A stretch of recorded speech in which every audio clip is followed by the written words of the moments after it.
بابا صاحب کی بیوی مر رہی ہوتی ہے اور اس کی آخری خواہش ہوتی ہے اپنے بیٹے سے ملنا، لیکن وہ اپنی بیوی کی یہ خواہش بھی پوری نہیں کرتا۔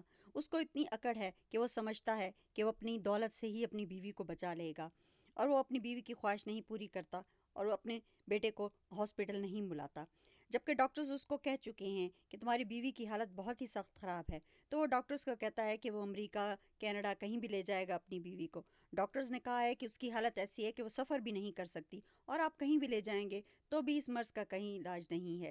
اس کا بیٹا اس کو سمجھاتا ہے کہ ہم اپنے بھائی کو بلا لیتے ہیں، کیونکہ وہ جانتا ہے کہ واحد حل جو ہے میرے بھائی کا آنا ہی میری ماں کی بیماری کا حل ہے۔ لیکن جو بابا صاحب ہیں وہ اپنے ضد پہ اڑے ہوئے ہیں، اور اسی ضد میں وہ اپنی بیوی کو کھو دیں گے۔ دوسری طرف شمشیر جو ہے وہ برے حالات کا شکار ہے، اور اس کی بیوی اس کے لیے روٹی اور جو ہے وہ سبزی بناتی ہے۔ وہ پیزا کھانے والا اور بڑا امیر گھرانے کا دکھایا گیا ہے، لیکن اب اس کو ایسے ہی حالات سے گزرنا پڑتا ہے۔ اس کی بیوی کے دل میں اب آہستہ آہستہ محبت جاگ رہی ہے۔ جب وہ نوکری کرنے جاتا ہے تو وہ اس کو گڈ لک وش کرتی ہے۔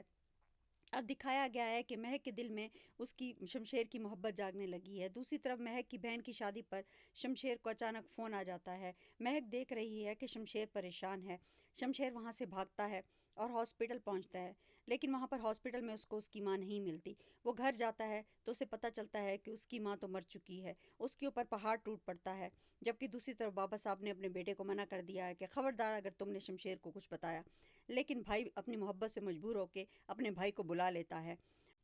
ماں کی موت کی اچانک خبر اس پہ پہاڑ بن کے ٹوٹتی ہے، اور وہ بیوی کو بغیر بتائے وہاں سے بھاگتا ہے۔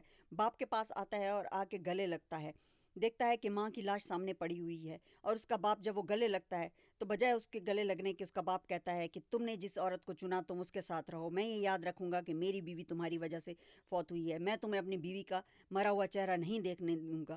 وہ اس کو وہاں سے بھگا دیتا ہے اور وہ گھر ٹوٹا ہارا ہوا آتا ہے۔ جب مہک گھر آتی ہے تو وہ دیکھتی ہے کہ اس کی بہت ہی بری حالت ہے۔ وہ اس کو سنبھالنے کی کوشش کرتی ہے، اور اب یہ دکھایا جائے گا کہ بابا صاحب کے دل میں ان دونوں کی نفرت اور زیادہ بڑھ گئی ہے۔ اب بابا صاحب نے ٹھان لیا ہے کہ وہ اپنے بیٹے کو اور بہو کو جدا کر کے رہیں گے، اور وہ اس میں ایک دم کامیاب بھی ہو جائیں گے، کیونکہ وہ اپنا پیسہ اور ذرائع استعمال کریں گے اپنی بہو اور بیٹے کو الگ کرنے میں۔ اس کو اس لڑکی پہ بہت غصہ ہے جس نے اس کی بیوی چھین لی ہے، لیکن اب پوری طریقے سے شمشیر ٹوٹ چکا ہے۔